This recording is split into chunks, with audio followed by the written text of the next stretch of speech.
22 मार्च 55 की इस दुखद घटना के बाद पूज्य बाबा नित्य की तरह संध्या समय टहलने अवश्य जाते, परंतु अभी उनके चलने की गति धीमी ही थी। इसमें मैं अनुमान लगाता था कि बाबा अभी पूर्ण रूपेण स्वस्थ नहीं हैं।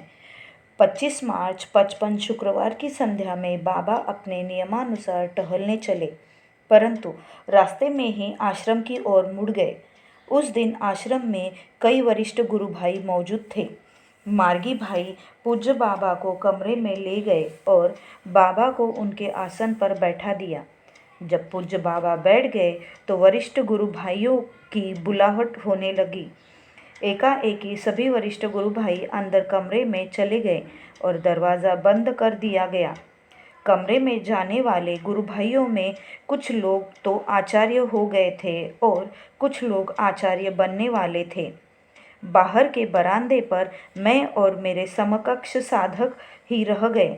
उस दिन मेरे बाल सहपाठी श्री विश्वनाथ जी भी आश्रम में थे। जब मैंने देखा कि पूज्य बाबा को निकलने में देर हो रही है और बाबा कमरे में उपस्थित शिष्यों को कुछ समझा रहे हैं, तो मैंने सोचा बाबा ने क्लास लेना आरंभ कर दिया और अब बाबा टहलने नहीं जाएंगे। क्लास लेने का मतलब होगा कम से कम 2-2.5 घंटे का समय। इसीलिए मैं आश्रम से जाने लगा। आश्रम से जाते समय श्री विंध्येश्वरी जी भी साथ हो लिए। अभी 50 गज ही गए होंगे कि पीछे से किसी ने मेरा नाम ले पुकारा। मैं रुक गया और जब वे सज्जन नज़दीक आए तो पहचाना कि वे मेरे समकक्षी गुरु भाई श्री हरसाधन जी है। उन्होंने कहा कि आपको बाबा बुला रहे हैं। मैं श्री विंध्येश्वरी जी को साथ वापस लौट आया। पूज्य बाबा पहले की तरह ही अपने वरिष्ठ शिष्यों को कमरे में कुछ बता रहे थे। मैं बाहर बरामदे में बैठ इंतज़ार करने लगा। काफ़ी समय तक बैठे रहने के बाद एक वरिष्ठ गुरु भाई बाहर निकले तो दरवाज़ा खुला, परंतु वे तुरंत ही अंदर चले गए और दरवाजे को सिर्फ भिड़का दिया। चूँकि दरवाज़ा पूर्णतः बंद नहीं था, अतः अंदर की आवाज़ बाहर आ रही थी। मैंने बाबा को हरी हरी कहते सुना। बाबा की आवाज़ में फिर हरी हरी सुन मैं भयभीत तथा चौकन्ना हो गया और अंदर झांक कर देखने की उत्सुकता को रोक नहीं पाया। झांक कर देखा तो पाया कि पूज्य बाबा फर्श पर बिछे एक कंबल पर लेटे हुए हैं और हरी हरी गा रहे हैं और मेरे सभी वरिष्ठ गुरु भाई चुपचाप उनको देख रहे हैं। अब मेरी आकुलता बढ़ी और मैं बगैर किसी अनुमति के अंदर घुस गया। सिर्फ मैं ही अंदर नहीं गया, बाहर में जितने लोग बैठे थे मैं सभी को लेकर अंदर चला गया। जाते ही मैंने पूज्य बाबा से विनय किया कि बाबा, अभी तो 3 ही दिन पहले आपने कहा था कि आपने लंबे समय के लिए संकल्प लिया है, परंतु आज फिर उसी दिन की घटना को दोहरा रहे हैं। मेरे विनय करने पर भी पूज्य बाबा ने फिर हरी हरी दोहराया। वहाँ उपस्थित गुरु भाइयों ने मेरी बात नहीं समझी, क्योंकि इनमें से कोई भी 22 मार्च 55 को उपस्थित नहीं था। मैंने सभी गुरु भाइयों से पूज्य बाबा के शरीर त्यागने की बात कही और अनुरोध किया कि सब लोग पूज्य बाबा की सेवा में लग जाएं और जब तक बाबा फिर संकल्प न ले लें, हम लोग इनको नहीं छोड़ेंगे। ऐसा कहते हुए मैंने बाबा का चरण पकड़ लिया और सबों से ऐसा ही करने को कहा। अब हम लोग सभी रो रो कर पूज्य बाबा से प्रार्थना कर रहे थे कि बाबा शरीर त्यागने की बात मन से हटा दें, परंतु बाबा हरी हरी की रट लगा ही रहे थे। दुर्भाग्य ऐसा कि उस दिन जीएस दादा भी वहाँ नहीं थे। कमरे में पूज्य बाबा के अतिरिक्त हम लोग 9 या 10 गुरु भाई थे, जिनमें मेरे माध्यम श्रद्धेय श्री चंद्रनाथ जी, ऐसा श्री चंद्रनाथ जी का कहना है, बाल सहपाठी श्री विश्वनाथ जी और श्री विंध्येश्वरी जी भी थे। श्री विंध्येश्वरी जी को छोड़ हम सभी बाबा के सिर से पांव तक किसी न किसी अंग की सेवा में लगे थे। श्री विंध्येश्वरी जी एक कोने में चुपचाप भावविवल बैठे लंबी लंबी सांसें ले रहे थे। हम सभी जरा बेजार रो रो कर बाबा से यही प्रार्थना कर रहे थे कि बाबा ऐसा न करे। मैंने उसी आधीर अवस्था में पूज्य बाबा से कहा, बाबा यह तो छल करना हुआ। आपने कहा था कि लंबा संकल्प लिया है, परंतु वह सिर्फ 3 दिन के लिए ही था। हम लोगों को ऐसे दीन दुखी हालत में छोड़कर न जाए। इसी बीच पूज्य बाबा ने कहा कि किशुन जी, तुम्हारा काम हो गया।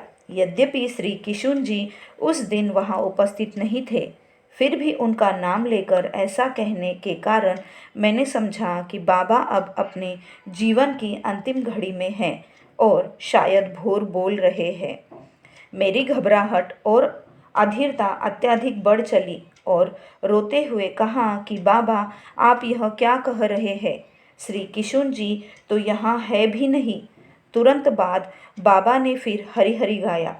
घबराहट की इसी अवस्था में मैंने पूज्य बाबा के सिरहाने बैठे और सेवा में लगे अपने वरिष्ठ गुरु भाई श्री शिशिर जी से कहा कि आप बाबा के मुंह पर हाथ रख दे, जिससे बाबा हरि हरि न गा सकें। यद्यपि मेरा ऐसा कहना बाद में स्वयं मुझे ही अच्छा नहीं लगा, परंतु घबराहट की उस स्थिति में ऐसा कह ही गया।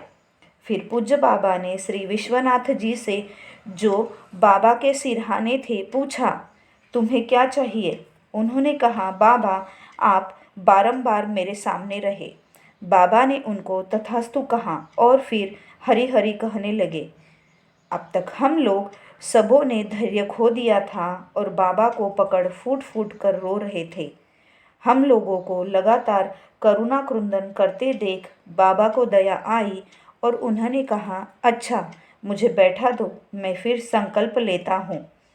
हम लोगों का कुछ धीरज बंधा और बाबा को कुछ सहारा दे बैठा दिया। उसके बाद बाबा पद्मासन में बैठ गए और हम लोगों से कमरे के बाहर जाने को कहा।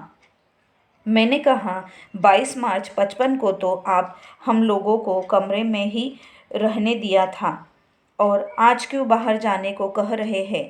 बाबा ने कहा कि नगीना, सबों का बाहर चला जाना ही उचित होगा। फिर पूज्य बाबा के आश्वासन पर हम लोग बाहर चले आए और उनकी आज्ञा से दरवाजे को सिर्फ भिड़का दिया। हम लोग अंदर वाले बरामदे पर आ गए और इंतज़ार करने लगे कि कब पूज्य बाबा फिर अंदर आने की आज्ञा देते हैं। कुछ समय तक तो धैर्यपूर्वक इंतज़ार किया, परंतु जब विलंब होने लगा तो चिंता बढ़ी। मैंने अपने एक वरिष्ठ श्री शिवशंकर जी गुरुभाई से कहा कि विलंब का होना चिंताजनक है, अतः वे आज्ञा ले कि हम लोग अंदर आवे। मेरे वरिष्ठ गुरु भाई ने बाहर से पूछा, बाबा आसबो? पूज्य बाबा ने बड़ी गंभीर आवाज़ तथा स्पष्ट शब्दों में कहा, विरक्त कोरोना दीर्घ संकल्पना छी।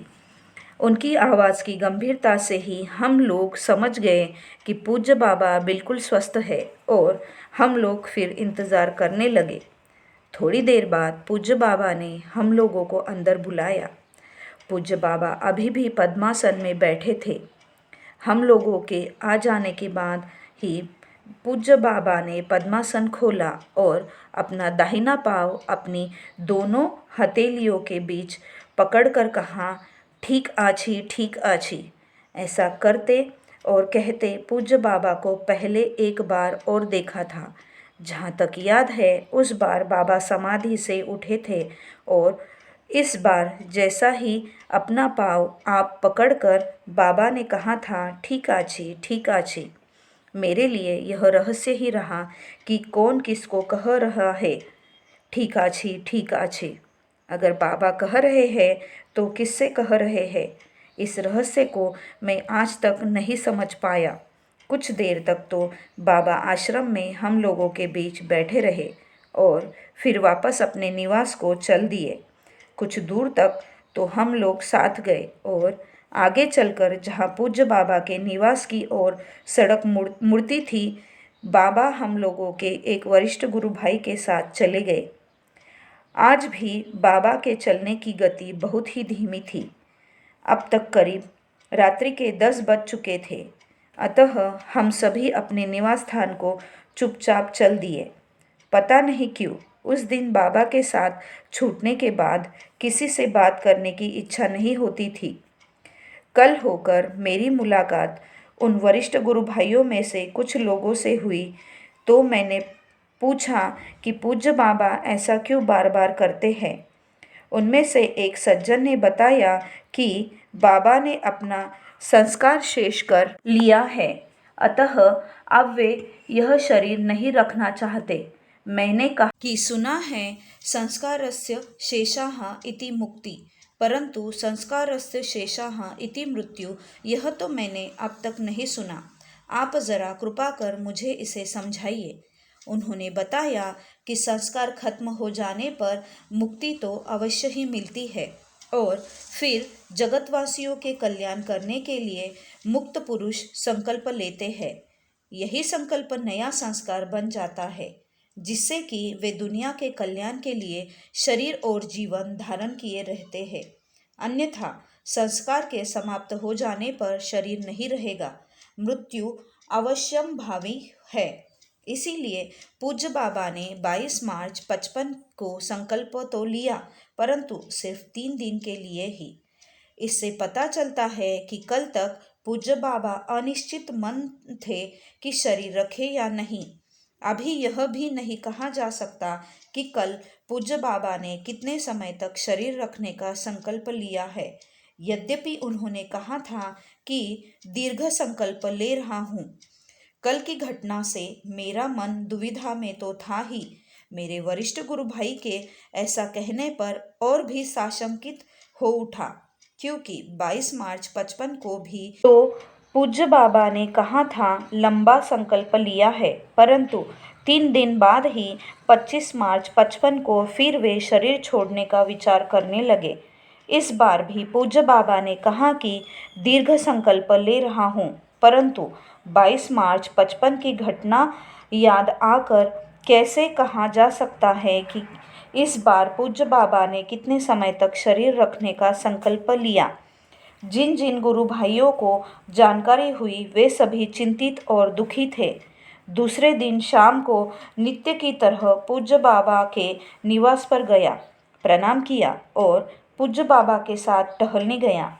मन में कई बार आया कि पूज्य बाबा से पूछूं कि संकल्प का समय क्या है, परंतु साहस नहीं हुआ कि इस विषय पर चर्चा करूं। आज भी पूज्य बाबा के चलने की गति धीमी ही थी। इस घटना के बाद भी पूज्य बाबा का सब काम स्वाभाविक रूप से चल रहा था और नियमित रूप से संध्या समय टहलने जाते ही थे। इस घटना को घटे 26 वर्ष से अधिक हो गए, किंतु मेरे बाल सहपाठी आचार्य श्री विश्वनाथ जी आज भी जब और जहाँ चाहते हैं पूज्य बाबा का दर्शन एवं उनसे वार्तालाप कर लेते हैं। यह परम पूज्य बाबा की असीम कृपा एवं विशेष आशीर्वाद का चमत्कार है। मैं गौरवान्वित हूँ कि पूज्य बाबा ने इस विशेष आशीर्वाद के लिए मेरे बाल सखा श्री विश्वनाथ जी को विशेष पात्र समझा।